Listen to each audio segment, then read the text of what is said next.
The kitchen smelled like sugar and vanilla, soft and warm, almost enough to soothe the restless beat of my heart. I smoothed the final swirl of frosting across the cake, steadying my hand so the moon and the little wolf I'd drawn didn't smear. The candlelight flickered across the icing, and for a moment I let myself smile. My moon goddess. I whispered, folding my hands as if I were still a little girl praying at bedtime. I'm turning 21 today. My first wish. My mate Jasper, the future alpha of Blood Moon Pack, will marry me and make me his Luna. The words tasted sweet, like the frosting at the tip of my finger. My smile faltered, but I pressed on. My second wish, please. Let my wolf Julia return. She's been silent for 3 years, ever since I gave her strength to save my mate. The memory stabbed sharp. 3 years ago, the night when I turned 18, and met my wolf Julia for the first time, Jasper was trapped in a burning pub. He was born 2 days after me and still had no wolf. I rushed into the flames and noticed he was seriously injured.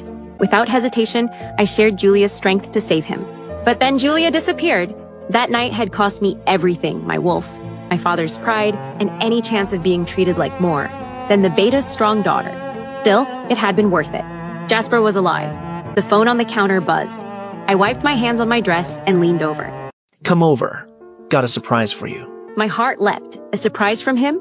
A smile broke across my face before I could stop it. Maybe he was finally ready to propose. I snatched the cake box, hugged it close, and ran out the door before doubt could catch me. The pack house pulsed with bass so loud it rattled through the floorboards. Laughter and shouting tangled with the music.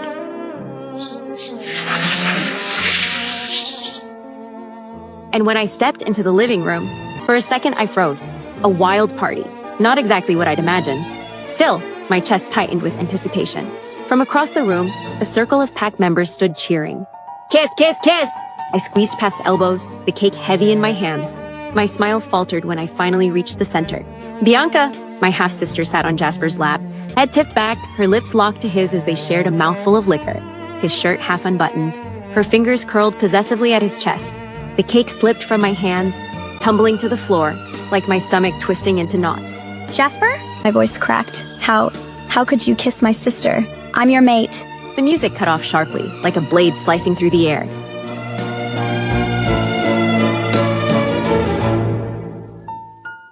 Silence fell, heavy, broken only by the pounding of blood in my ears. Every pair of eyes turned toward me. Bianca rose slowly, lips still glistening, a perfectly practiced innocence softening her features. Sorry, Tessa, it's my birthday today, and all I wanted was a kiss from Jasper. My stomach sank. Birthday? Oh, right. How could I forget? When my father had brought his mistress and this half-sister to my mother's funeral, he'd reminded me that Bianca and I shared the same birthday. Who told you to come here? What?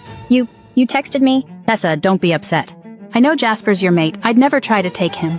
You made me a cake for my birthday? It's not for you. I spent 3 hours making it. Ah, don't hit me. My humiliation captured forever. I didn't mean to ruin your cake, Tessa. You did this on purpose. Tessa, it's Bianca's birthday. You can't even celebrate with her? All you ever do is attack her? Something inside me broke. My vision blurred, my heart splitting in two. It's my birthday too. Voice tearing raw from my throat. For a second, I froze. Tessa's voice cut through the laughter, sharp and broken, and every eye turned to her. Frosting dripped from her pure, dark hair, streaking down that dress that clung to every curve, her blue eyes wide with hurt. She was always beautiful, hair that shimmered like silk under the light, rosy lips trembling, her body shaking as if she'd splinter apart. For a breath, I almost reached for her. Almost. But then, Bianca's hand tightened on my arm, her perfume washing over me, sweet and familiar, and I remembered. It had been Bianca who sat by my bed 3 years ago, when I woke from the fire, lungs scorched, life hanging by a thread. The pack doctor swore I would have died if she hadn't shared her wolf's strength with me. Her soft hand had held mine, her hazel eyes brimming with tears. Back then, I thought she must be my fated mate, arranged by the moon goddess. However, the next day, when I shifted for the first time and met my wolf, Mark, the truth was laid bare. The moon goddess wasn't laughing with me. She was mocking me. Bianca's half-sister Tessa became my mate. The bond pulled me toward Tessa instantly. Her smile, her warmth, her faith in me, it was everything, and she felt it too. But every time I looked at Bianca, saw those lonely hazel eyes, I couldn't shake the memory of her hand in mine. I told myself she needed me, that I owed her, that I loved her. You will accept Tessa as your Luna, or you will never inherit this pack. And Mark, damn him, had begged me not to betray my mate. She's our fated mate, Jasper. Don't throw her away. I love her. But when I told him my heart belonged to Bianca, he went silent. He hadn't spoken to me since. The bond between us snapped quiet, like a door slammed shut. Tessa was strong and capable, even though her wolf had vanished for reasons unknown. My father admired her grit. His father, Beta Marcus, had been proud of her. Bianca was my life savior, and I heard she was neglected by her parents, unloved at own home. She needed me. It's my birthday too. So when Tessa's voice cracked, when she shouted it was her birthday too, I clenched my jaw. If I softened, I would never escape. Enough, Tessa. You think just because you're my mate, I owe you a birthday? She blinked at me, pale as parchment, like she didn't even recognize me. I swallowed the flicker of guilt and twisted the knife deeper. If my father didn't demand I accept you to become Alpha, I'd have rejected you 3 years ago. Her lips parted, a whisper of pain escaping. What? I slung my arm around Bianca's shoulders, pulling her closer. Her warmth pressed against me, grounding me, reminding me of the fact that she saved me and of the vow I'd made to her. Bianca's the one I love, I said softly, brushing my thumb over her shoulder. Then I turned back to Tessa, letting the cold harden in my voice. You're nothing but my ticket to the Alpha. I finally got it out, but for some reason, my stomach twisted in pain. You fucking idiot. Mark, who hadn't spoken to me in 3 years, suddenly yelled at me in my head. Tessa's eyes filled, tears spilling down her cheeks. The words sliced something in her. She turned, clutching what was left of her ruined dress, and bolted from the room. The crowd whispered. Some smirked. Others looked uneasy. I didn't care. Jasper, she's really hurt. I tightened my arm around her, forcing the anger from my face, until only tenderness remained for her. I don't care.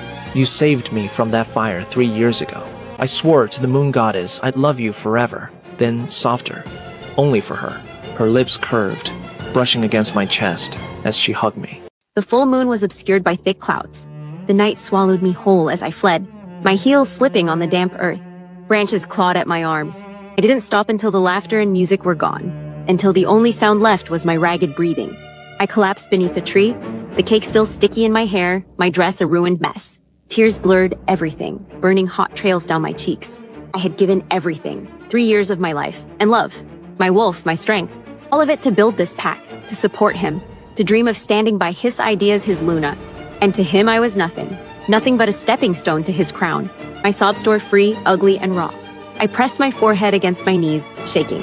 Moon goddess, please wake my wolf. I don't want this mate anymore. Please take him from me. The clouds above shifted. Silver light spilled through the darkness, painting the forest in shimmering hues. My breath caught.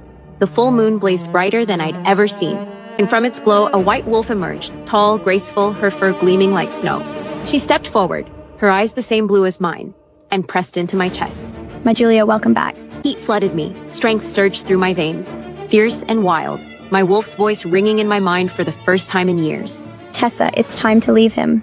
My sobs stilled. I lifted my face, tears drying on my cheeks, a strange calm settling over me. Resolve hardened like steel inside my chest. Julia's right. If mate didn't love me, then I'd leave him. I went to the pack office to meet Alpha Jason the next day. The leather sofa was cold beneath me, but I sat tall, my back straight, my hands folded in my lap. Across the desk, Alpha Jason, Jasper's father, looked up from his papers, startled by my presence. His illness had worn him down, but his eyes were sharp, always too kind when they rested on me.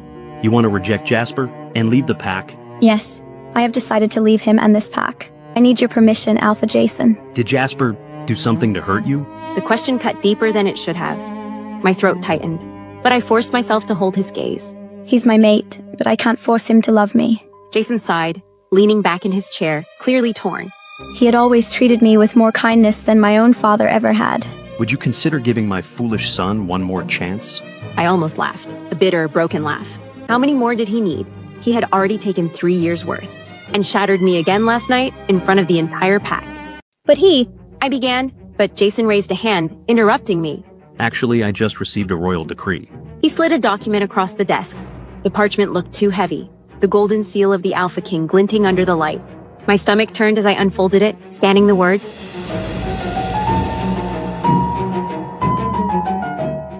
Alpha King Alaric intends to marry Beta Marcus's daughter.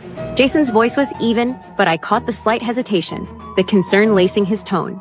Bianca is the only unmated female in your family. Yes, I've already notified your father. For a moment, the words didn't make sense. My brain lagged behind my eyes, refusing to process what I was reading. Then the meaning slammed into me like a punch. King Alaric? My voice cracked in disbelief.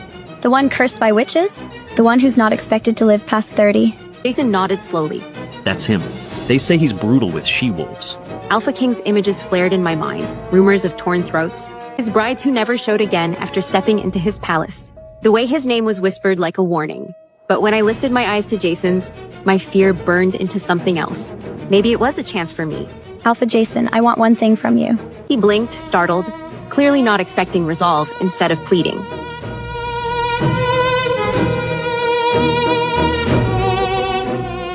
The Ashford estate was colder than I remembered. The air always smelled faintly of polished wood and expensive wine. But no amount of luxury could soften the cruelty housed within its walls. What? You'll marry King Alaric in Bianca's place? Yes. You'd give up your fated mate Jasper just to marry a dying tyrant? I thought being Jasper's Luna was all you ever wanted. Her words stabbed like a blade. Once, they would have been true. Once, I would have clung to the dream of being Jasper's Luna until my hands bled. But not anymore. Last night's memory rose unbidden, dragging me under. Through my bedroom window, I'd seen them. Jasper at the gate, his arms wrapped around Bianca as though she were air itself. Something he couldn't survive without. Bianca, you saved me. I swear to the moon goddess, I'll only love you. What about your mate, Tessa? He hesitated only a breath. Once I'm Alpha, I'll reject her. Then he kissed her, long and deep, as though sealing his vow with her lips. The sight had hollowed me out completely. It wasn't the first time he betrayed me, but it was the final one.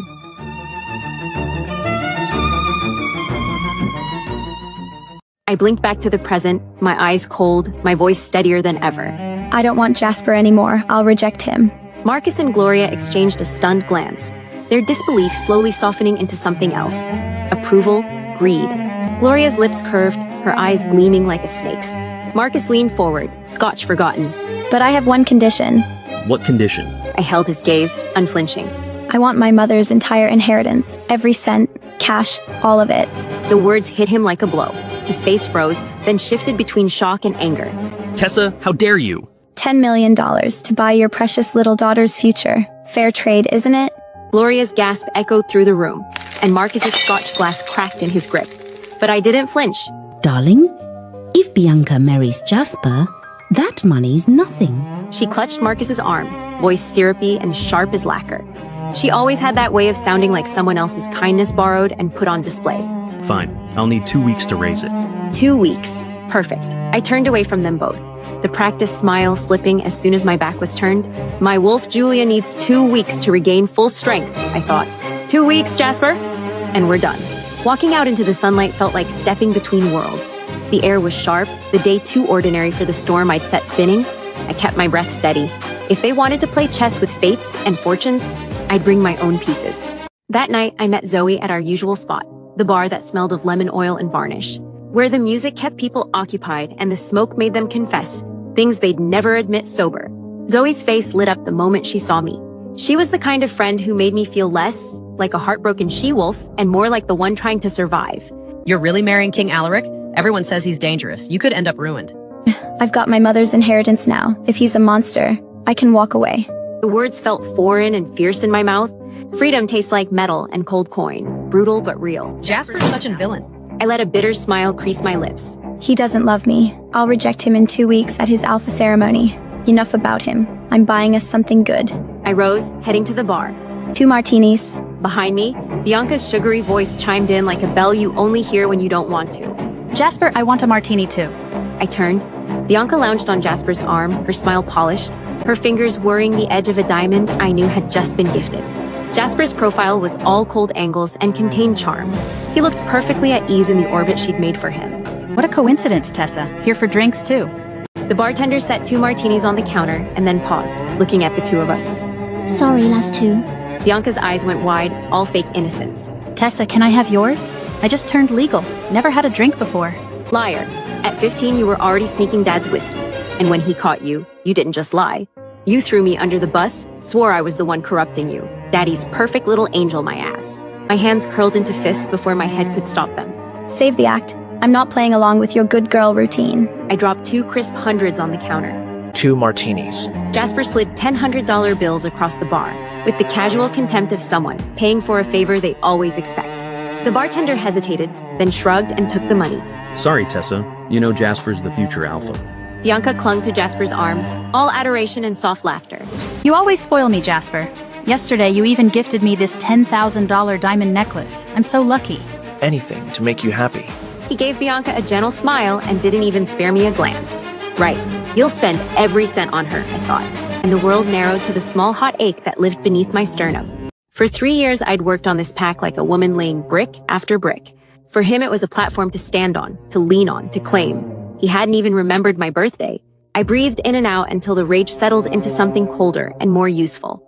I reached for my checkbook. The bartender looked up, interested in the sudden twist. $100,000. For every bottle in this bar. I met Jasper's eyes directly, feeling the heat of his stare like a challenge. Silence fell like snow. Conversations thinned, though his jaw dropped. Even the bartender's hand trembled over the bottles. Then, because this was the part where I wanted the world to know I wasn't a trembling girl to be scolded or bargained with, I turned and laid down $100,000 check on the counter. Now, I'll take my martini. Jasper's face changed. The casual arrogance folded into furious, flatly controlled anger. Are you going to go against me, Tessa? I just don't want anyone to take my stuff. 300 grand. I own this place now. Jasper slid a sleek black card across the counter, his expression cold and certain. The bartender shifted uneasily, like handling Jasper's money might curse him. Before I could breathe, Bianca stepped in, her voice syrupy sweet, her eyes glittering with cruelty.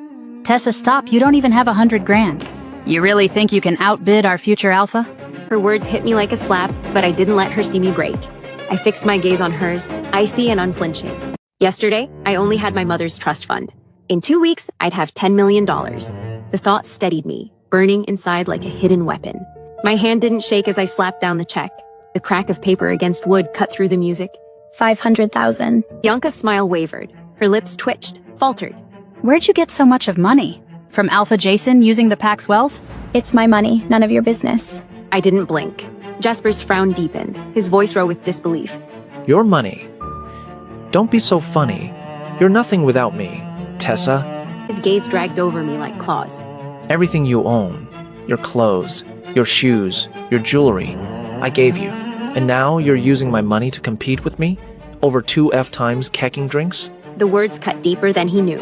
Heat rose in my face. Anger, shame, heartbreak tangled in one unbearable knot. Is that all I am to you, Jasper? Nothing but your charity case? Is that what you think? My voice cracked under the weight of it. For a moment, he hesitated. His mouth opened, but nothing came out. And then Bianca's smirk bloomed again, smug and poisonous. Something inside me snapped. I ripped the earrings from my ears, the sharp tug stinging my skin. I hurled them at his chest, my hands shaking with fury. These? 18th birthday. You gave them to me after my first shift. Jasper caught them, eyes flashing. Tessa, what are you doing? But I wasn't finished. I kicked off my heels, the floor cool and biting beneath my bare feet. I gripped the shoes tight, my rage trembling through every muscle. These, your sorry I stood you up gift. I hurled them at him. He caught one, stunned into silence. My breath shuddered as I reached for the zipper of my dress. The sound tore through the room, cruelly loud. I stepped out of it, left standing in nothing but my bra and underwear. Gasps rippled around us. Heat burned my skin, but I refused to cover myself. This? You gave it to me after forgetting my birthday last year. I threw it at him, the fabric smacking against his chest. Jasper clutched it with the earrings and shoe, his jaw clenched so tight I thought it might break. He stormed toward me, his presence like a thundercloud about to strike. Tessa Ashford. Enough. You pissed me off for 2 martinis? Tears blurred my vision, but I stood my ground. My chest heaved, my voice broke, but I didn't stop. Jasper Bloodmoon, you disgust me. Before he could move, I grabbed both martinis from the counter. My hand didn't tremble. I threw them. The liquor splashed across his face in a glittering spray. It soaked his hair, ran down his jaw, darkened his shirt. The bar gasped in unison. Even Bianca froze, her perfect lips parted in shock. The empty glasses hit the floor with a piercing clang, shattering the silence. And then I turned and walked away, barefoot, my pulse pounding like war drums. The night air outside was brutal, cold enough to steal my breath. Tessa, She wrapped a coat around my trembling shoulders, her hands warm against my skin. you alright? Tears tracked silently down my face, cooling too fast in the night air. 10 more days, Jasper. The sting of alcohol burned my eyes as I wiped my face with the back of my sleeve. She'll be back. Give her 3 seconds. She'll come crawling, begging for forgiveness. 1 second, 2, 3. Silence. Don't worry, Jasper. You're her mate. My wolfless sister wouldn't dare leave you. Fine. Let her sulk. In 10 days, when I'm alpha, she'll be on her knees, begging for my forgiveness. 100 times over. But unease gnawed at me beneath the bravado. Tessa had walked out on me. Publicly, in front of everyone. That had never happened before. I hadn't contacted Jasper for a week, immersing myself entirely in pack affairs. I was still his mate, still bound by duty, and I needed to fulfill my responsibilities. As Luna before I left for good, the forest was quieter than the bar had been, but no less suffocating. Shadows stretched between the trees, branches clawing at the fading sky. I kept to the edge of Blood Moon's territory, every step measured, every breath sharp. My senses strained for danger. Rogues had been spotted near the border twice this month. I had no time for distractions, until Bianca emerged from the trees ahead, her smugness written across every inch of her face. I heard you're marrying that cursed king. The brute one everyone fears. How romantic. My pulse spiked, but I didn't let it show. Step aside, Bianca. I'm working. Don't get in my way. Working? You're no Luna. Stop pretending you matter. Her eyes gleamed as she leaned closer, voice dropping to a poisonous whisper. Did you know Jasper spent last night with me? I froze. She tilted her head slowly, deliberately, baring her neck like a trophy. A fresh love bite glowed red against her pale skin, still raw, still marked. He promised me once he's alpha, he'll mark me right here. My jaw clenched so hard it ached. My fist curled, nails biting deep into my palms. Heat roared through me, anger, humiliation, something sharper than pain. But before I could answer, the forest shifted. A low guttural growl split the silence. From the shadows, 2 massive rogue wolves prowled into view. Their eyes glowed amber in the dying light, their bodies taut with hunger and rage. Foam flecked their muzzles. Their ribs showed beneath matted fur. Desperate. Dangerous. Rogues! Bianca's smirk shattered into terror. They circled us slowly, muscles coiled, teeth bared. I planted my feet, every nerve in my body screaming. Julia stirred weakly inside me, still recovering, still too fragile to shift. I can't shift, I realized, ice flooding my veins. Not yet, not now. My heart thundered, but I refused to step back. Help me, Tessa, do something. The first rogue lunged before her cry had even finished. It slammed into her with brutal force, throwing her to the ground. Her scream ripped through the trees, raw and panicked. The second wolf charged me, faster than lightning, a blur of teeth and claws. I raised my arm in a desperate block, but its claws raked across my forearm in one vicious swipe. Fire tore through my flesh. Blood sprayed, hot and bright, soaking my sleeve. Pain stole my breath. My knees buckled. Then, a roar split the forest, powerful enough to rattle the leaves, to shake the ground beneath my feet. Get away from her. I spun, vision blurred with pain, and saw him.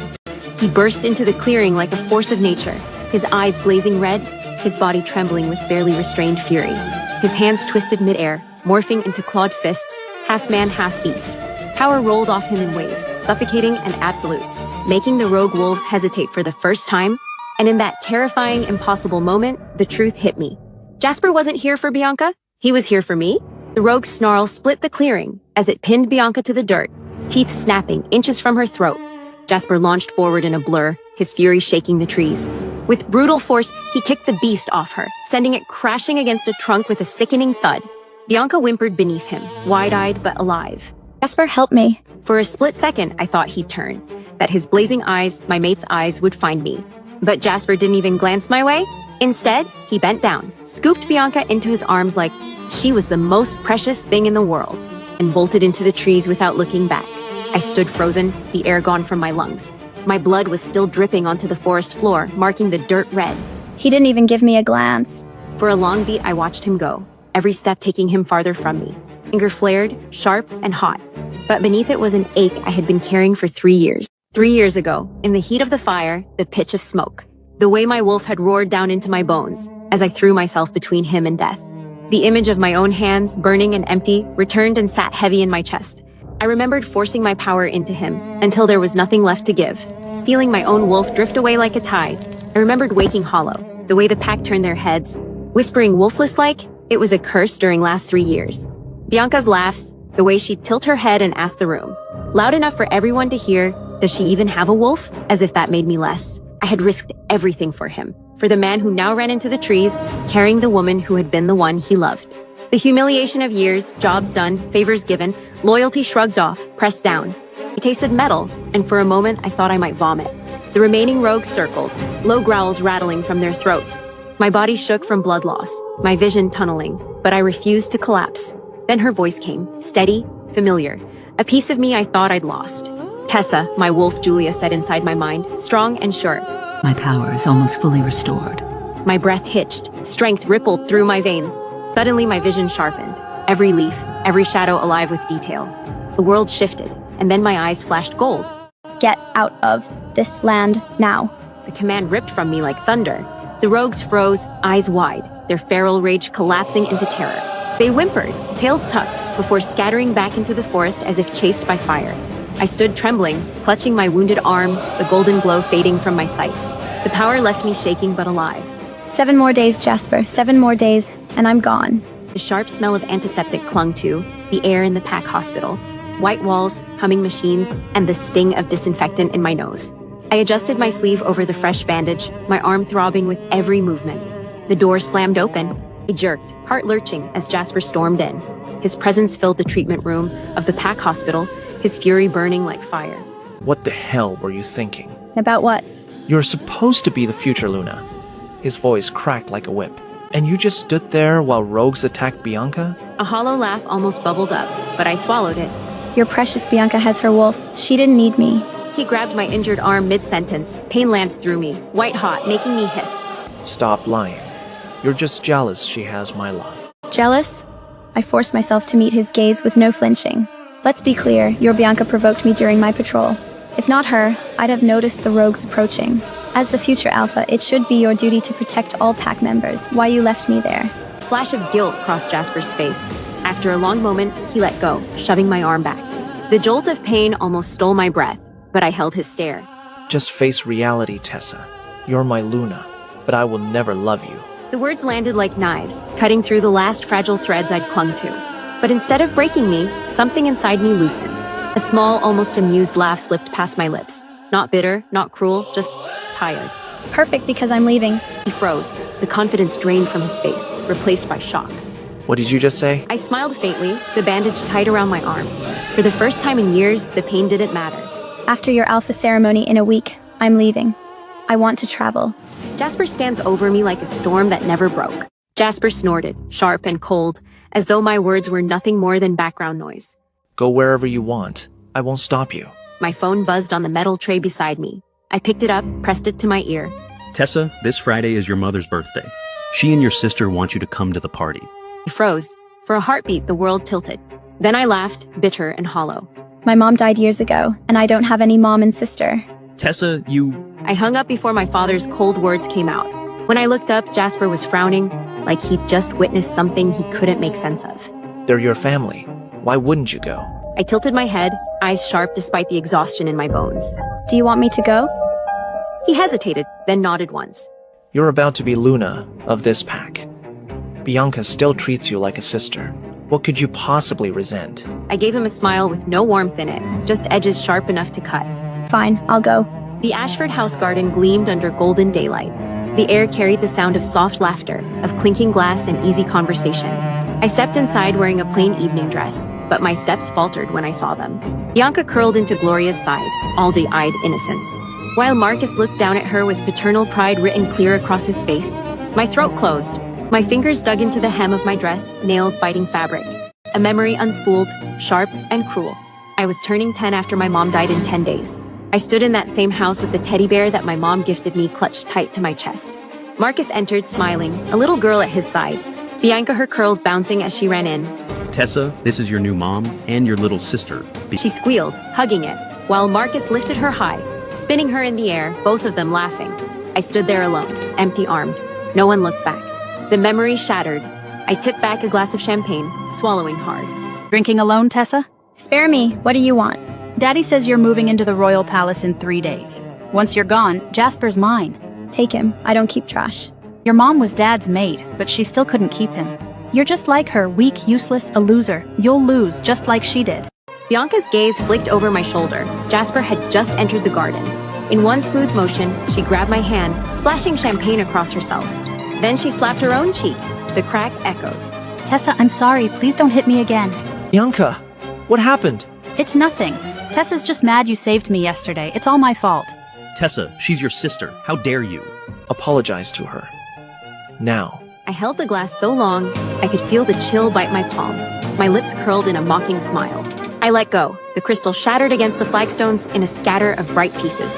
I moved faster than I felt, grabbed the remaining glass from Marcus' hand and tipped it. Champagne ran down Bianca's face in cold ribbons. The table went silent. Then I slapped her sharp, quick, the sound clean and final. She gasped, clutching her cheek like she'd been struck for real. Marcus and Gloria recoiled, faces twisting with shock and outrage. Jasper's eyes flared with something I once mistook for devotion, and now only saw as ownership. He ground his teeth. Tessa Ashford. See that? This time it's really me. Check the footage if you don't believe it. I didn't wait for them to look. You guys enjoy the party. I'm going shopping. I turned, and every step away felt like a small, deliberate defiance. Tears glinted at the edges of my lashes, but they were tears of cold fire, not of pleading. Jasper, don't blame her. She can't handle you always siding with me. I'll make her pay for this. Kept shopping luxuries for days.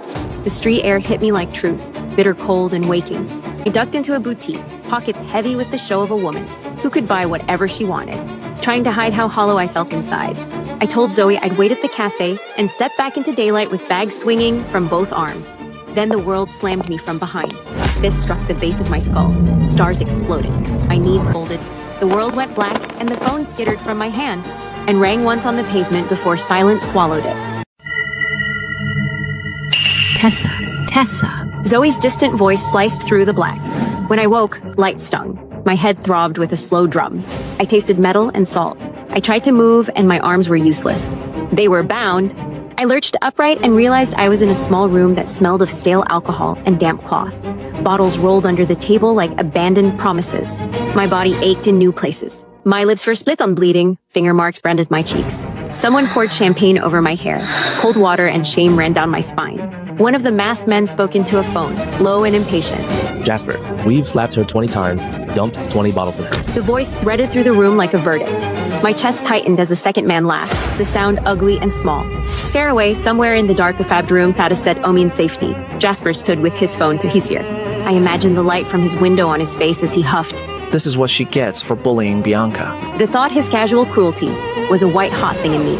Tears tracked down, but they didn't they've time to fall. Tessa, fully restored now. My wolf's voice rang soft inside my mind, steady and proud. She pushed me to stand up. I felt the old power orbiting like a planet. Something in me snapped. My eyes flared like the sun had been locked inside me, and someone finally opened the chest. The masked men froze mid-motion, the dripping champagne trembling off their hands. Then the world filled with a sound I hadn't heard in years, a clear, sacred growl. I shifted. The white wolf stepped out of the shimmer, and for a breath I felt every bruise fall away. My wounds closed under her gaze as if the moon itself had licked them clean. The phone clicked dead on the other end. The two men spun, faces going slack with a terror I'd seen only once before. On the night I gave everything to save a boy, who then let me be called wolfless. I stood, the bindings loosening as the wolf's power threaded through my limbs. I stepped up behind them, my shadow falling long, my eyes shining gold. They tried to raise their fists, they could not. In a breath, they were on the floor, battered, gasping, clutching at their bruises as if an invisible hand had shown them how small they were. I shifted back and wiped my face with the back of my hand and tasted salt that wasn't only from the water. My chest felt hollow and full at once. I turned away from the broken members and looked at the little room where they'd tried to break me. I let the truth sink in, like cold steel warming. For years, I had given myself away, piece by piece, my power, my heart, my dignity. For years, I had let their names and laughter shape me. No more. I let out a breath that was almost a laugh and almost a sob. I straightened, the bandage there, but the hurt dulling to a useful ache. Jasper, this is the last tear I'll ever shed for you. Tomorrow, we're done. The main hall of the Blood Moon Pack House was alive with anticipation. Banners embroidered with the pack emblem swayed gently from the balcony above, the polished floor reflecting sunlight, streaming through tall windows. Marcus, Gloria, Jason, and Zoe sat among a handful of pack members, eyes fixed on the podium. Their whispers died as the ceremony began. I stood in the front row, masked, calm, detached. My posture was perfect, betraying nothing of the storm inside. Marcus hovered at my left, his expression unreadable. Bianca and Gloria, draped in elegant gowns, lingered beside him, their smiles a mask for curiosity and mischief. Don't forget your promise. I never break my word. I replied smoothly, my tone measured, polite. Jasper stepped to the podium. The air shifted as his presence claimed the room. He wore a sharp suit, the kind that made him look untouchable, poised. Every eye followed him. I will be the new alpha of the Blood Moon Pack, starting today. And as you all know, my mate, Tessa, had no wolf. She was weak and was even attacked by 2 rogues a week ago, and even kidnapped and injured yesterday. I felt the tension in the room tighten, heard the whispers rustle through the crowd. Bianca's smug expression burned, like a flare in my peripheral vision. But now, I stand here to tell you all, I will not abandon her. He dropped to one knee in front of me, hand extended. Tessa Ashford, will you be my Luna? The room held its breath, every eye turned to me. I let out a cold, clear laugh, echoing through the hall, slicing through the anticipation like a knife. I, Tessa Ashford, reject you, Jasper Bloodmoon, as my mate. The smile on his face crumbled. His eyes narrowed, storm clouds gathering behind his perfectly sculpted features. What did you just say? He barked, leaping to his feet. His hands found my chin, gripping hard, flames of fury in his gaze. I turned my head sharply, wrenching free from his grasp. My voice was steady, controlled, carrying the weight of years of hurt and resolve. You really think sending 2 idiots to kidnap me, to slap me 20 times will teach me a lesson? Slowly, deliberately, I removed my mask. I met his eyes, his jaw slackened. Surprise, shock, disbelief, every emotion painted across his face. My face was unharmed, flawless, and in that moment, I felt the power of years spent building strength and reclaiming my life. Bianca froze, her expression faltering. You. How is this possible? Jasper's voice dropped to a whisper, almost lost in the hum of shocked murmurs. Jason stepped forward, guilt shadowing his features. Tessa, I'm sorry for everything my stupid son did to you. Alpha Jason, please allow him to inherit the alpha position, even after I've refused him. Jasper's fists clenched, veins tight. He stormed toward me, voice a roar that could split stone. Enough, Tessa. You did all this, just to get my attention, to make me love you, right? No, Jasper, I don't want you anymore. Accept my rejection.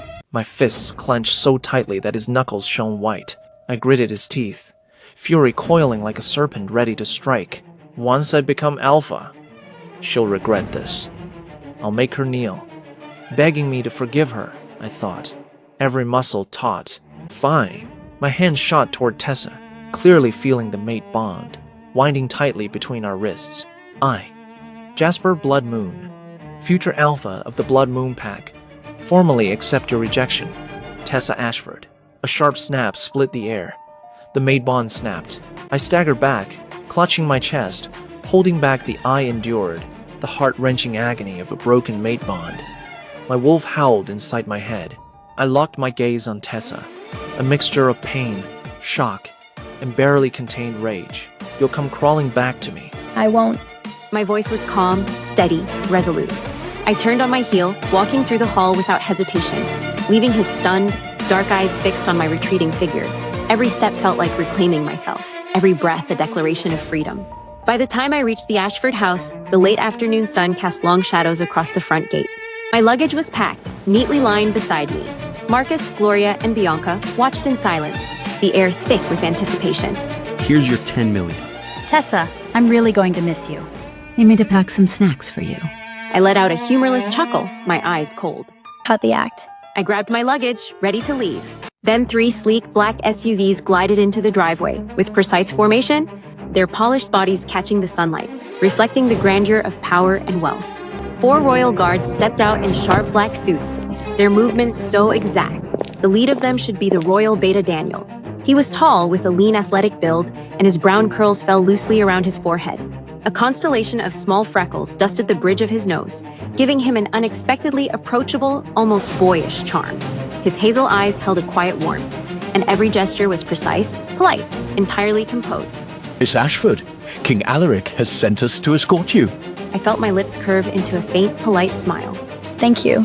My gaze lingered on Daniel for a moment longer than necessary, polished, courteous, and composed. If the beta was so impeccably mannered, perhaps the stories about Alpha King Alaric weren't entirely true. Perhaps he wasn't the ruthless monster everyone whispered about. A spark of curiosity flickered inside me, hidden behind my calm exterior. Bianca's gasp broke my thoughts. Mom, those SUVs are limited edition supercars. The Alpha King must be insanely rich. Rich or not, he won't live past 30.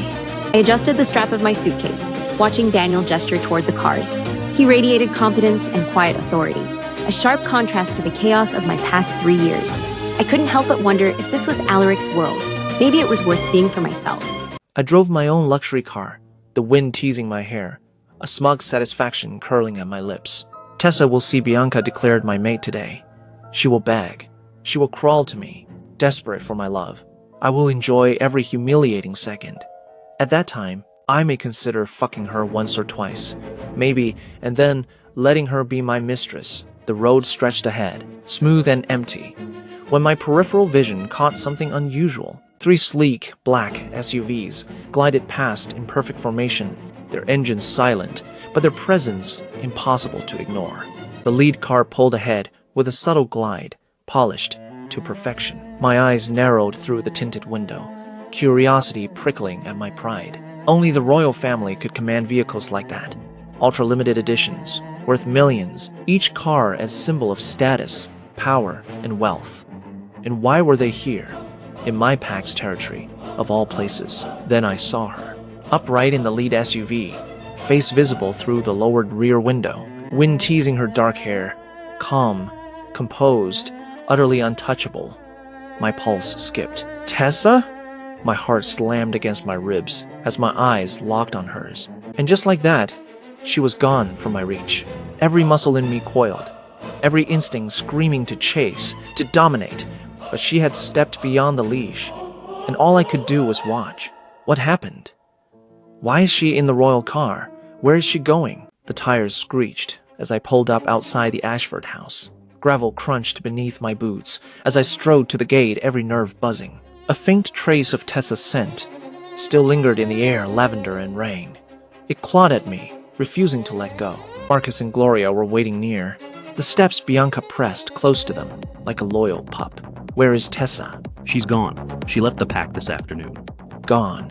Where? To take Bianca's place. She's marrying Alpha King Alaric. The words punched the air from my lungs. For a moment, I couldn't breathe. Alaric, that cursed bastard, the one everyone says won't live past 30. But Marcus only folded his arms, his silence confirmation enough. A hot rush of disbelief surged through me. Tessa, the girl I thought too timid to defy me, rejected me hours ago, and then walked straight into the arms of my greatest rival, the Alpha King.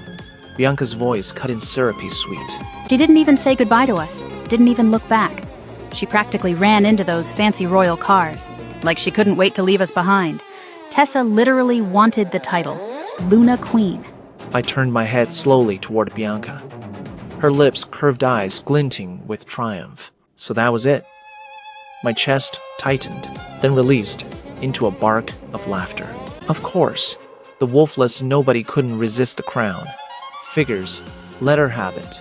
A cursed Luna for a cursed king. Perfect match. But inside, my thoughts coiled darker. Alaric, the so-called Alpha King. Everyone whispered he wouldn't live past 30. No heir. Not true strength left.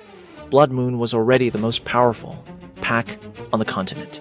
Once I inherited, I'd challenge him. Rip that crown straight off his dying head. And Tessa? She'd regret it. When I became king, she'd crawl back, begging me to forgive her. I wouldn't. I'd strip her down from Luna Queen to Omega, throw her in chains, make her choke on the humiliation she thought she'd escape. Marcus was still speaking, but I wasn't listening. My pulse hammered in my ears. The picture played again and again in my mind.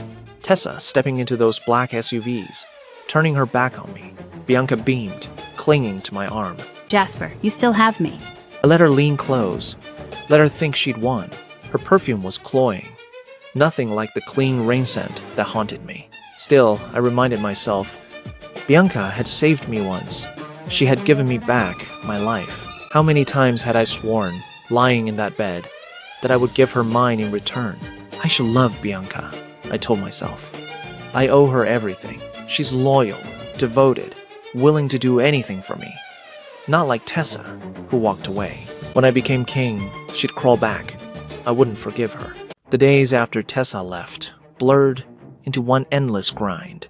At first, I told myself her absence meant nothing, that the pack would run smoother without her in it. Bianca would perform better than Tessa as the new Luna, but cracks began to show. Warriors argued over patrol routes. Reports went missing. Disputes broke out among the ranked families. The balance that had always held Blood Moon steady seemed to falter, and my workload tripled overnight. Every morning, the desk in my office mocked me. Tessa had kept everything ordered, precise, as if she'd anticipated what I needed before I even asked. Now, chaos ruled. I hated how often I caught myself thinking her name. Jasper. Chase shouldered into the office without knocking, his broad frame tense. He slapped a file down on the desk, scattering an already messy stack. This is the third time this week the She-Wolves are complaining about supplies. Training schedules are a mess. Half of them don't even know who to report to anymore. Handle it. I've been handling it, but it's not my job to play Luna. If it were Tessa, none of this would even reach me. She'd have fixed it before sunrise. The words lodged like a thorn. I didn't disagree. I couldn't. Chase exhaled hard, shaking his head. Bianca's supposed to be Luna, but all she does is swipe your credit cards and parade her new wardrobe in front of the Omegas. The pack's losing respect. They're whispering. I forced my voice steady, cool. Enough. Bianca saved my life. She's my mate. The pack will learn to respect her. His eyes narrowed, skeptical, but he didn't push further. He only muttered under his breath as he left, something that sounded like, if it were Tessa, they already would. I clenched my jaw until it ached. I wanted to shout, to silence the echo of truth in his words, but the memory arose anyway, cold water filling my lungs, the world going dark, and Bianca's desperate hands dragging me back. She was the one who'd given me air, given me another chance at life. How could I not protect her? How could I let anyone speak against her? Before I could bury the thought deeper, the office door banged open again. One of the patrol captains rushed in, breathless, mud streaked across his boots. Jasper Rogue spotted on the eastern border, and Bianca was seen near the patrol grounds. The pen snapped between my fingers, ink spilling across the papers. The eastern border smelled of smoke and damp earth. My warriors fanned out through the trees, but the rogues were long gone. Only trampled grass and snapped branches remained. And Bianca, she stumbled toward me the moment I appeared, eyes wet, face pale, arms flung wide. Jasper! Her voice cracked as she collapsed against my chest, trembling like a child. I was camping here with a friend, then those rogues came out of nowhere. I was so scared. Her perfume was cloying, sweet enough to choke. My hands hovered uselessly before resting stiffly at her back. For the 100th time, irritation gnawed at me. Bianca's answer to every crisis was always the same. Tears, clinging, waiting for me to fix it. Tessa never needed that. She'd grit her teeth, steady her shoulders, and solve the problem herself before anyone knew it existed. Who? My eyes lifted over Bianca's head. A man emerged from the shadows, tall, broad-shouldered, dressed in casual clothes that reeked of bonfire smoke and beer. Not one of Blood Moon. You brought an outsider here? Bianca pulled back, shaking her head quickly, curls bouncing. No, it's not like that. He's just a friend, nothing more. We were only camping. Then the rogues. Friends don't wander into another pack's borders. I'm sorry, he just invited me to celebrate his birthday. But when Chase stepped forward, arms crossed, she latched tighter onto me, pressing her body close. As if she wanted the whole damned forest to see. Heat flared low in my stomach, despite myself. My jaw tightened, torn between pleasure and distaste. Chase's eyes flicked away, disgust barely hidden. The stranger shifted awkwardly, clearly aware of what Bianca was doing. I hated it. I hated that I enjoyed it. Hated that she flaunted herself so carelessly in front of other men. Tessa would never. In the office, she wore neat blouses, her skirts pressed, her hair pinned back. When visiting alphas tried to linger too close, she shut them down with nothing more than a cool glance and a polite, firm tone. Always dignified, always untouchable. And here I was, holding Bianca half draped over me, her camisole strap sliding down her shoulder, clinging as if I was her shield. My teeth ground together. Why the hell was I thinking of Tessa again? She was gone. At the royal palace now, caged as Luna Queen to a cursed king who wouldn't live past 30. She must be miserable. Perhaps in a few days, she'd realize her mistake. Perhaps she'd contact me, begging for a way back. And when she did, I'd decide whether to take her back or make her crawl. I lifted my arm, peeling Bianca gently but firmly off me. My voice was flat, commanding. Enough! You shouldn't be here. Go home. Bianca blinked up at me, pout, lingering. I was so scared, Jasper. Bianca's arms tightened around me again, her voice still quivering. I sighed. Bianca had saved me once. That debt clung to me like chains. No matter how tiresome, I couldn't cast her aside without dishonoring that moment. The royal palace wasn't what I expected. I'd braced myself for cold stone walls, rows of weapons, the suffocating air of a cage.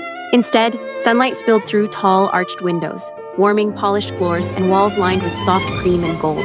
The servants who passed me, maids in neat uniforms, footmen in tailored coats, bowed with quiet respect. Their smiles were gentle, unforced. Ashford House had always felt like a stage play, Blood Moon's pack house like a battlefield. This place felt like a home. Beta Daniel led me through a corridor that smelled faintly of sandalwood and citrus. When he pushed open the double doors of the royal receiving room, my pulse skipped. He was there, Alpha King Alaric. He stood by the window, sunlight catching on the white shirt stretched across his chest. Black dress trousers framed long, powerful legs, muscle shifting easily beneath fabric cut to fit only him. His skin was sun-bronzed, healthy, nothing like the sickly pallor the rumors had painted. Broad shoulders, a chest that seemed to strain the buttons of his shirt, a presence that filled the room before he even spoke. His icy blue eyes locked on me, and my breath hitched. My moon goddess, he was literally handsome. Tessa, finally, I see you again. My Luna Queen. My lips parted. Again? I don't remember meeting you before, Your Majesty. Just call me Alaric. From his pocket, he produced something small, delicate, a pearl hairpin faintly gleaming under the light. 3 years ago, at the masquerade prom, you dropped this when I bumped into you. I never forgot. That night, I fell for you. The hairpin rested in his palm like proof of a memory I couldn't reach. Heat rose to my cheeks. My heart thudded hard against my ribs, traitorous and alive. Back then, I'd only seen Jasper, only followed Jasper. But Alaric, he had seen me. He remembered. Inside me, Julia stirred, her voice sure, fierce. Tessa, this is no accident. Alaric is our second chance, a gift from the moon goddess herself. My fingers curled against my skirt, trying to steady the tremor in them. For the first time in years, my heart didn't ache, it raced. Alaric's gaze never left mine, steady and far too tender for the man the world painted as a tyrant. I knew you weren't happy in Ashford. I knew Jasper was betraying you with Bianca. That's why I chose Bianca at first. That's why I allowed the rumors about curses and cruelty to spread. I wanted her to retreat. I wanted you to see the truth. His words landed with a weight I wasn't prepared for. I stared at him, my heart thudding. You did all of that for me? For us, the moon goddess rarely grants a second chance. Tessa, I really appreciate she arranged me as your second mate. Could you please not turn away from it? My pulse quickened. Julia stirred restlessly inside me, whispering the very thing I tried to deny. But could I really believe that? I dragged in a breath, studying him. The broad set of his shoulders beneath the crisp white shirt, the strength coiled in every line of his body. As what he said, he wasn't look cursed. He didn't look weak. He looked impossibly alive. You're impossibly handsome. I admitted, the words slipping out before I could stop them. Heat burned my cheeks. And what you say, it moves me, but I can't. I don't know if I have the courage to accept another bond, to trust again. He didn't falter. Instead, a faint smile tugged at his mouth, warm enough to make my doubts feel brittle. Then take your time. I will never rush you. All I ask is that you let me prove my devotion. He gestured toward the tall carved doors at the end of the hall. I've prepared a chamber for you, the finest in the palace. Rest, Tessa. No chains, no fear, only freedom, until you decide. Freedom. The word almost stole my breath. After years of quiet suffocation, it felt foreign on my tongue. My eyes lingered on him, searching for the monster the world claimed he was. But all I saw was a man with steady eyes and a heart laid bare. And perhaps that, more than any rumor of curses or cruelty, was the most dangerous thing of all. The palace no longer felt like the cage I'd feared when I first arrived. In fact, after only a week, it felt strangely like home. Everyone I met treated me with warmth I had never expected. The guards bowed with respect, the servants offered smiles instead of cold stares, and Allison, Daniel's mate, took me under her wing. She walked me through the countless halls, introducing me to every department, every hidden corner, until I felt less like a guest and more like a part of something. And Julia, my wolf, was whole again. The strength that had been suppressed for so long now surged through me like fire and light. With her full power returned, my healing ability was unlike anything I had ever known. Wounds closed beneath my touch, fevers broke, even the most desperate injuries yielded. I found myself drawn again and again to the Royal Hospital. Within 2 weeks, I was no longer just helping, I was named the chief physician. The title should have felt overwhelming, but instead it felt natural, as though I had finally stepped into who I was always meant to be. Life here was nothing like Blood Moon, nothing like the suffocating role I'd been forced into there. And then there was Alaric. It surprised me how easy it was to be near him. He never pressured, never demanded, only gave me space and respect. And yet, in those quiet hours we shared, I discovered more. His wit, his depth, the way he could debate philosophy one moment and make me laugh the next. We both loved chess, and many nights ended with us hunched over the board, pieces scattered, our conversation drifting long past midnight. That night was no different. The air in the study was warm, firelight flickering against polished wood. I leaned forward, considering my rook's next move, while Alaric's eyes lingered on me with the quiet patience that made my chest ache. You're stalling. I'm thinking, this is strategy, not stalling. He chuckled, low and rich, and the sound settled over me like a blanket. I caught myself smiling back before I realized I was doing it. The knock at the door shattered the moment. Daniel stepped inside, his expression grim. I sat back instinctively, tension rising in my chest. What is it? Daniel's eyes flicked toward me, hesitation clear, before he said, Breaking news. Jason, the old Alpha of Blood Moon Pack. He's gravely ill. The new Alpha Jasper had heard of the Royal Hospital's new chief physician. Her healing abilities are said to surpass anything seen before. His gaze held mine now, steady, almost apologetic. Alpha Jasper has offered $1 million if she will save him. The chess piece slipped from my hand, clattering against the board. My breath caught. Jason, Jasper. Their names pulled me back like claws to everything I had tried to leave behind. The betrayals, the humiliation, the weight of a bond that had been shattered. Julia stirred restlessly inside me, not with pain this time, but with something sharper. And across from me, Alaric's gaze had darkened, steady as stone, waiting for my choice. The silence stretched between us, heavy as iron. Daniel stood near the door, waiting. Alaric's gaze remained fixed on me, steady and patient, as though he had all the time in the world for me to decide.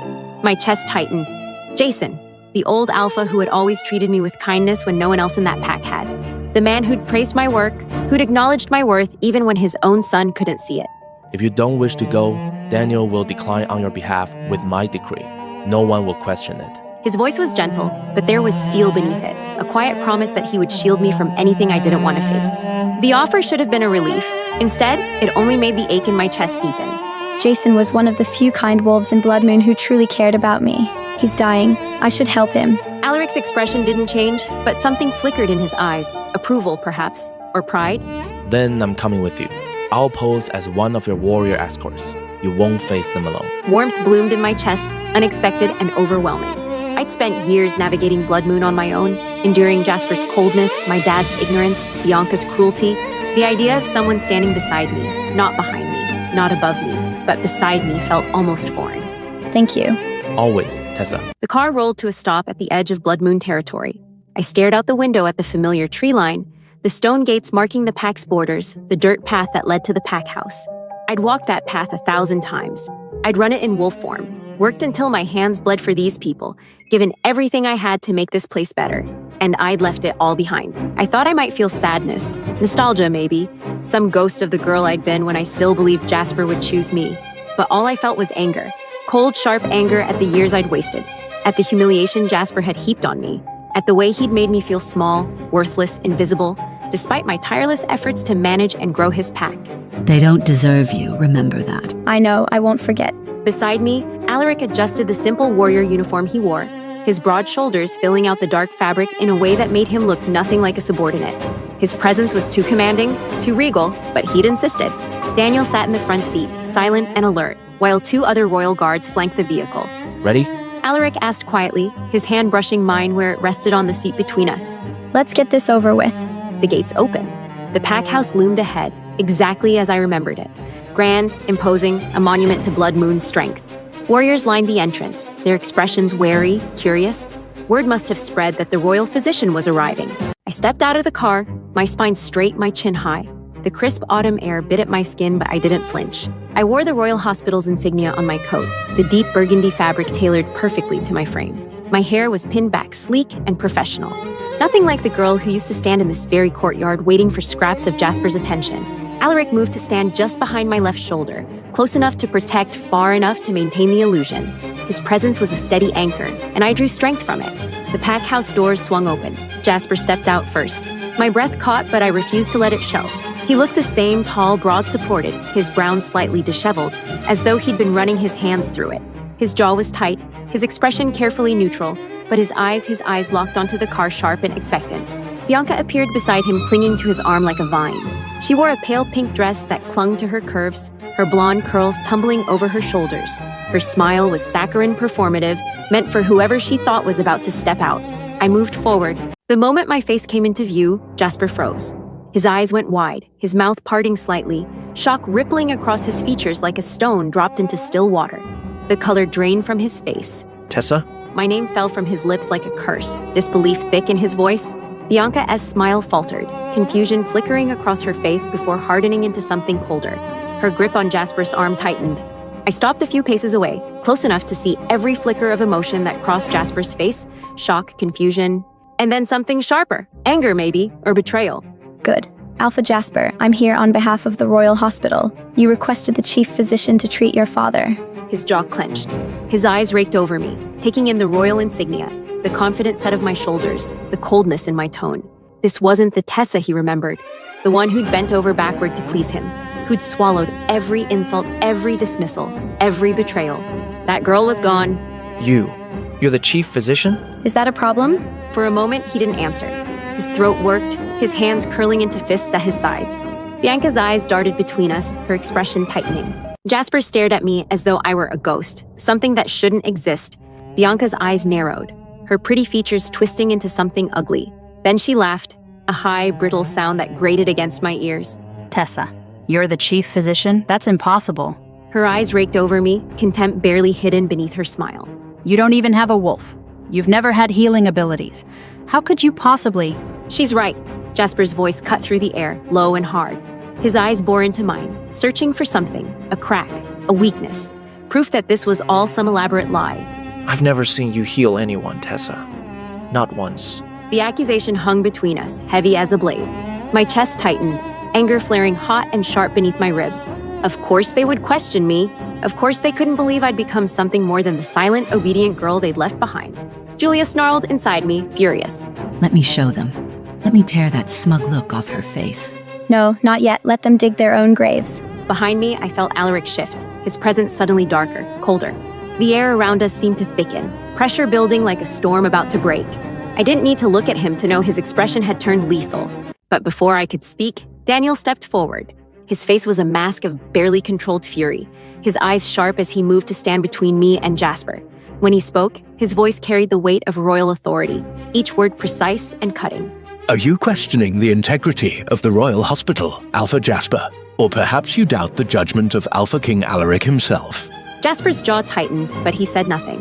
Bianca opened her mouth, but Daniel silenced her with a look that could have frozen fire.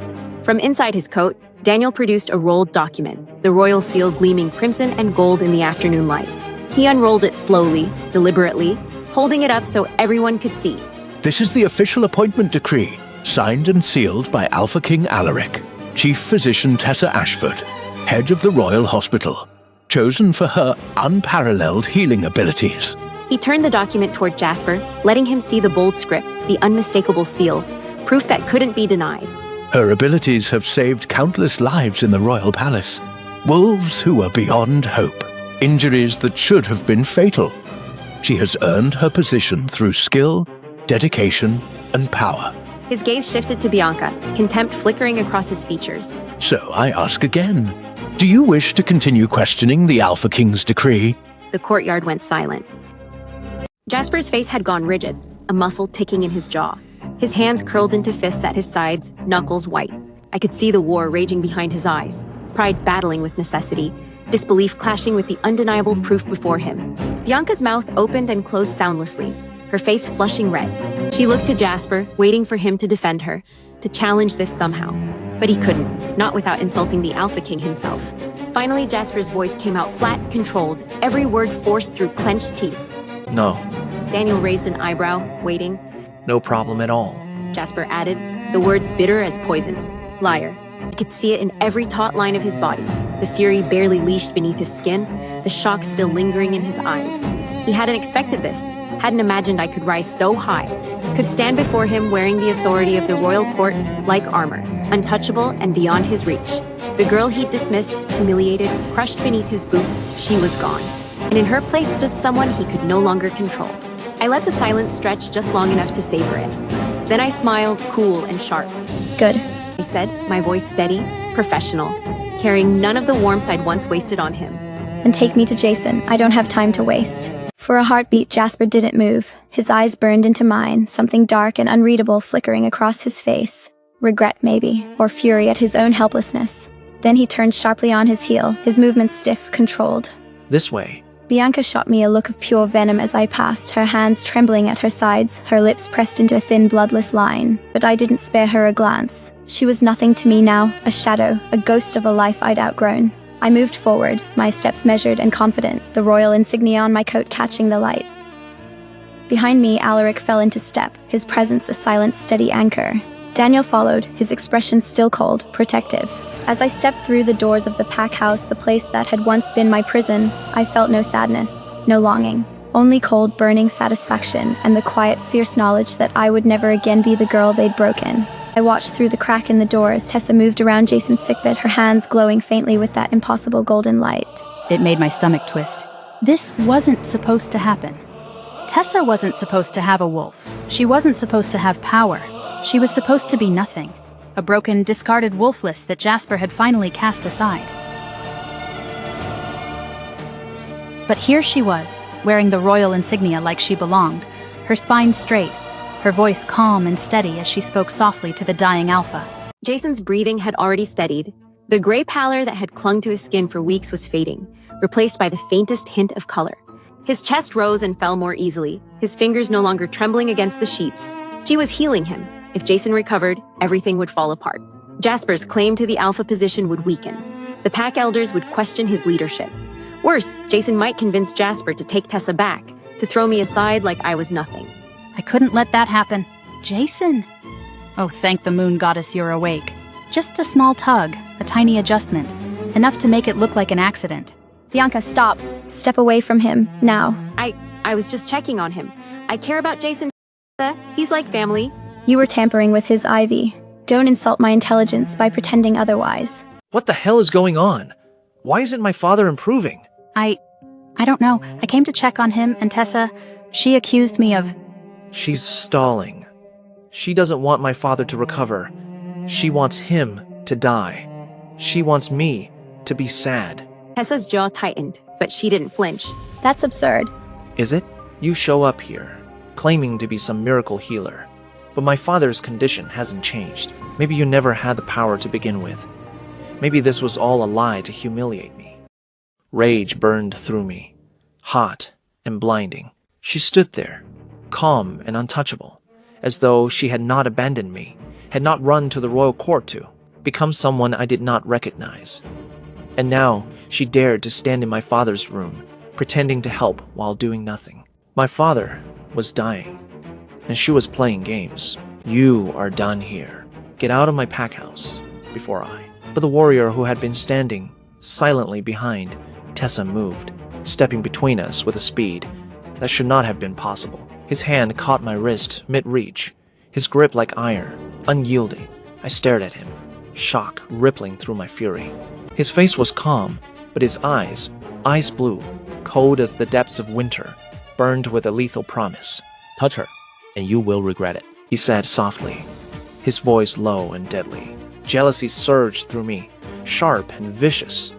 Who the hell was this nobody? Some handsome and strong royal guard who thought he could challenge me in my own territory. Get your hands off me, I growled, trying to yank my arm free. His grip did not budge. You are nothing but a warrior. You have no authority here. His mouth curved into a faint, humorless smile. A warrior? He repeated, his tone almost amused. Then the air changed. Power rolled off him in waves, suffocating, absolute, pressing down on me like the weight of a mountain. My wolf whimpered, instinct screaming at me to submit, to bow, to drop to my knees. No, it could not be. I am Alaric, Alpha King, ruler of this realm. And if you ever threaten her again, I will make you wish you had never been born. Rage burned through me, hot and blinding. She stood there, calm and untouchable, as though she hadn't abandoned me, hadn't run to the royal court to become someone I didn't recognize. And now she dared to stand in my father's room, pretending to help while doing nothing. The room went silent. Bianca's gasp was audible, her face draining of color. My own blood turned to ice, my mind struggling to process what I was seeing, what I was hearing. Alpha King Alaric, here, in my pack house, standing beside Tessa, protecting her. You're supposed to be cursed, weak, dying. Rumors. You need to know. He released my wrist, and I stumbled back, my arm throbbing where his grip had been. Then Tessa handed a thing to Alaric. Alaric showed me a produced something small, a device no bigger than a button, sleek and metallic. He held it up, and a holographic screen flickered to life above it. Micro camera. I've advised Tessa to record since we arrived. The screen showed the room, Jason's bed, Tessa working, and then Bianca, her hand reaching for the IV line, her fingers closing around the tubing, ready to pull. The footage was damning, undeniable. My stomach dropped. Bianca tried to sabotage Jason's treatment. She intended to ensure he didn't recover. I suspect she has her reasons. I turned slowly to Bianca, my mind reeling. Her face was pale, her eyes wide with panic. Jasper, I didn't. It's not what it looks like.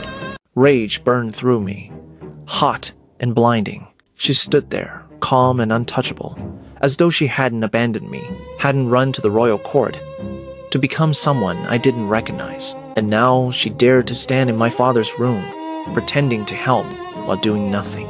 Shut up, I snapped, my voice harsher than I intended. But even as I said it, doubt clawed at me. Had she really wanted to kill my father? No, she wouldn't. She saved me. She loved me, didn't she? I looked at Tessa, standing beside the Alpha King, her expression calm and unreadable. And for the first time, I wondered if I'd been the fool all along. The evidence stared me in the face, undeniable and damning. Bianca's hand on the IV line, her fingers poised to destroy. The one chance my father had at survival. My chest tightened, something cold and sharp, twisting in my gut. I angrily took her to the pack office. Jasper, please, you have to believe me. I would never. Don't. The word came out flat, hollow. She flinched, but pressed closer, her hands reaching for my arm, clinging. It's a misunderstanding. The camera, it's lying. Tessa set me up. She hates me. She wants to destroy us. Are you still lying? Are you still lying? Her face crumpled, panic flashing across her features. I'm just afraid that when your father wakes up, the elders of the pack won't approve of you becoming Alpha. I'm doing this for you. I'm sorry, I did it all for you. I know I was wrong, and I'll do anything to make it up to you. Tears streaked her cheeks, making her look pitiful. I heard her foolish excuses, and tried to suppress my anger by reminding myself that she saved me from the fire 3 years ago, and her attempt to harm my father was to prevent the elders from questioning me. I shouldn't have lost my temper with her like that. Before I told her I was forgiving her for now, Bianca spun toward the small table near the window. She actually wanted to use her body to make me forgive her? In that single instant, I felt an unprecedented aversion toward her. Stop it. Just leave and go back your home, Bianca. Her hand knocked one of the candles over after lighting them. The flame caught the lace tablecloth instantly, fire blooming in a bright, hungry rush. It spread fast, too fast, licking up the curtains with a roar that filled the room. Bianca, she screamed, a raw, primal sound of terror, and stumbled backward, her entire body trembling violently. Her eyes were wild, fixed on the flames, her face drained of all color. She was paralyzed, frozen, not trying to put out the fire, not moving to help, just staring at it like it was going to consume her whole. Bianca, move. She didn't respond. She couldn't. Her breaths came in short panicked gasps, her hands shaking uncontrollably. She was terrified of fire. The realization hit me like a fist to the chest. 3 years ago, when the pack house caught fire, someone had pulled me from the flames. I had been unconscious, choking on smoke pinned beneath burning debris. When I woke, Bianca had been there, soot, streaked and trembling, claiming she had dragged me out. I had believed her. Of course I had. She had been right there. But now, watching her cower from the flames, unable to even move, she could not have gone into that fire. The thought struck cold and sharp, cutting through everything I thought I knew. If she was this terrified of fire, there was no way she could have run into an inferno to save me. Then, who saved me 3 years ago? Tessa's face suddenly flashed through my mind. She should have shifted 3 years ago, but she never did. Could it have something to do with that fire? Alpha. One of the warriors burst through the door, followed by others. They moved quickly, dousing the flames with precision. The fire extinguished within moments, but the damage was done, not to the room, to me. I stared at Bianca, who had collapsed against the wall, still trembling, still unable to meet my eyes. And for the first time, I wondered if everything she had ever told me was a lie. The pack doctor told me my father was recovering. I rushed back to the ward, just in time to see Tessa stepping back from my father's bed, her hands still faintly glowing with that golden light. He was healed. Tessa had saved my father. Tessa glanced at me once, her expression unreadable, then turned toward the door where Alaric waited. She didn't say a word, didn't offer explanation or farewell. She just left, and I didn't stop her. My throat feels dry. I should have said something to her, tried to keep her here, told her Bianca had deceived me, asked if she was the one who saved me from the fire 3 years ago. But as she and Alaric passed me, the lump in my throat swelled, robbing me of the courage to speak. The room felt suffocating after they were gone. I stood beside my father's bed, staring down at him, my mind a storm of confusion and doubt. Jasper. His voice was weak but clear. I looked down to find his eyes open, watching me with a sharpness that cut through the haze. Dad, relief flooded through me, followed immediately by guilt. You're awake. Barely. He coughed, wincing, but his gaze never left mine. I heard what happened. Dad, Bianca lied to me. She's afraid of fire. She's not my lifesaver. 3 years ago, when the fire trapped you. Jason's expression darkened, sadness and something heavier, regret, flickering across his face. It was Tessa who saved you. The words didn't make sense. Couldn't make sense. Tessa? That's impossible. She didn't. She had a wolf, a powerful one. But when she pulled you from the flames, when she gave you her strength to survive, it cost her. Her wolf went dormant. She sacrificed everything to save you. My heart stopped. No, that couldn't be. She never told you. She didn't want you to feel guilty. She loved you, Jasper, enough to destroy herself for you. The air left my lungs. Memories crashed over me, Tessa. Always there, always steady, always silent. The way she looked at me was something soft and aching. The way she worked herself to exhaustion for the pack, for me, expecting nothing in return. And I'd thrown it all back in her face. I'd believed Bianca. I'd chosen Bianca and accept Tessa's rejection. I'd humiliated Tessa, broken her, cast her aside like she was nothing. And all along, she'd been the one who saved me. My knees nearly buckled. I gripped the edge of the bed, my hands shaking, my throat tight. Why didn't she tell me? Would you have believed her? No, I wouldn't have.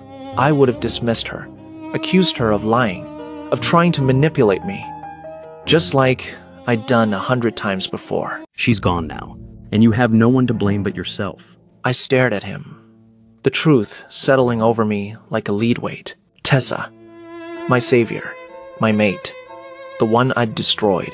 And now she was gone, standing beside an alpha king who saw her worth, who protected her, who gave her everything I never could. I'd lost her, but I must get her back. I went back to my pack office and asked my new beta chase to exile Bianca. The words left my mouth cold and final. Bianca Ashford is stripped of her rank. She's no longer a member of Blood Moon Pack. Make her a rogue, effective immediately. Understood, Alpha.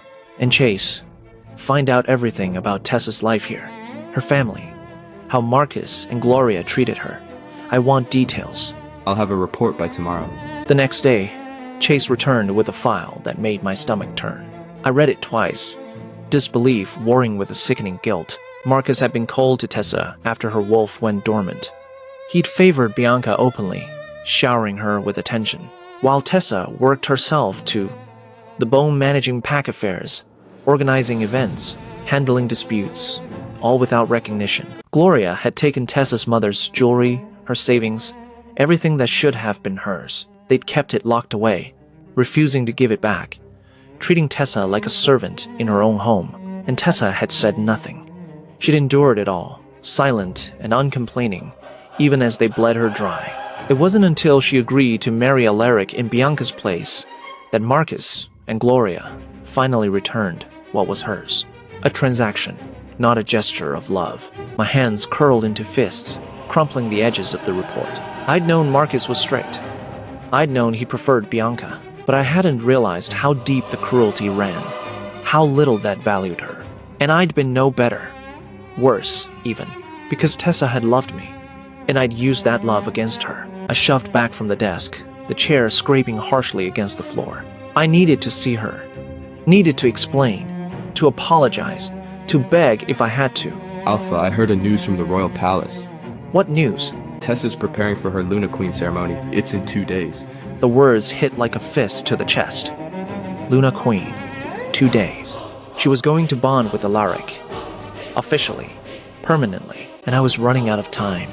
I grabbed my coat and headed for the door. The Royal Palace was magnificent, all gleaming marble and towering columns, banners bearing the royal crests snapping in the wind. Wolves lined the courtyard, guards, nobles, witnesses, all dressed in formal attire, their faces solemn and expectant. I shouldn't have been here. I had no invitation, no right, but I came anyway. I pushed through the crowd, ignoring the startled looks. Guards moved to intercept me, but I fixed them with a look that made them hesitate. Let him through. He didn't stop me, but his eyes held a warning. I didn't care. I stepped inside. The ceremony hall was breathtaking. On a raised platform, beneath an arch of white flowers, stood Alaric, and beside him, Tessa. She wore a gown of deep sapphire, untouchable, beautiful in a way that made my chest ache. The officiant stood before them. Tessa Ashford, do you accept Alpha King Alaric as your mate? Do you vow to stand beside him as Luna Queen? Tessa's lips parted. I, Tessa Ashford, accept. I object. The words ripped from my throat, loud and raw. Every head turned toward the entrance. The officiant froze mid-sentence. Alaric's hand tightened around mine, his expression darkening. And Jasper stood there, chest heaving, eyes wild with something desperate and broken. I object, he said again, louder this time, his voice cracking. Tessa's my mate. She belongs with me. The words should have hurt, should have stirred something inside me, some ghost of the love I'd once carried for him. But all I felt was cold, quiet certainty. I turned to face him fully, my hand still clasped in Alaric's, my voice steady. No, Jasper, I don't belong to you. I have rejected you. His face crumpled, desperation bleeding through the cracks in his composure. Tessa, please. I know I was wrong. I know I hurt you. But I can fix this. I can. You can't. The words came out firm, final. You made your choice, and I've made mine. I felt Alaric's thumb brush against my knuckles, a quiet reassurance, and I drew strength from it. Jasper's jaw tightened, his eyes flickering between me and Alaric. Then something shifted in his expression, something darker, more frantic. You think he's better than me? His voice rose, edged with bitterness. He's cursed, Tessa. Cursed. He won't live past 30. You'll be widowed before you even have a chance to. That's enough. Alaric's voice cut through the hall like a blade, cold and absolute. He stepped forward, his presence filling the space. Power radiating from him in waves that made even the guards straighten. The curse was broken the moment I found my true mate. Tessa is my mate. The moon goddess herself chose her for me. And the moment she accepted me, the curse shattered. That's impossible. It's truth and you have no claim here. Leave now. If you won't come willingly, then I'll give you a reason. My stomach dropped. I have Zoe. The name hit me like a physical blow. Zoe, my closest friend. The one person in Blood Moon who had stood by me when no one else would. What? She's in Blood Moon. Under guard. If you don't give me 1 week, 1 week to prove I can be the mate you deserve. I'll make sure she never sees the outside of that cell. He's threatening your friend. He's using her against us. I know, but we can't let Zoe suffer for my choices. Alaric's hand tightened around mine, his voice dropping into something lethal. You would threaten an innocent wolf? To manipulate your love?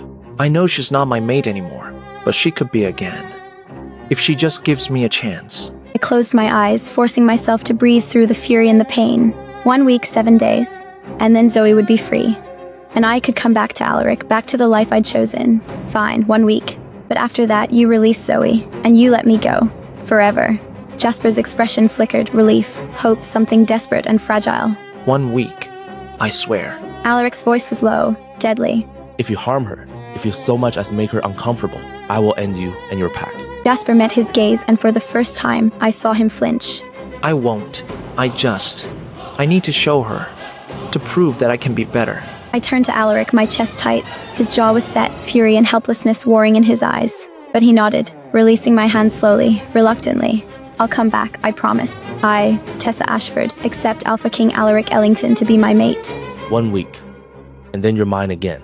Always. And as I stepped down from the platform, following Jasper out of the hall, I felt the weight of every eye on me. But I kept my chin high, because this wasn't surrender. And in 1 week I would be free. The week passed like a slow, suffocating dream. Jasper tried.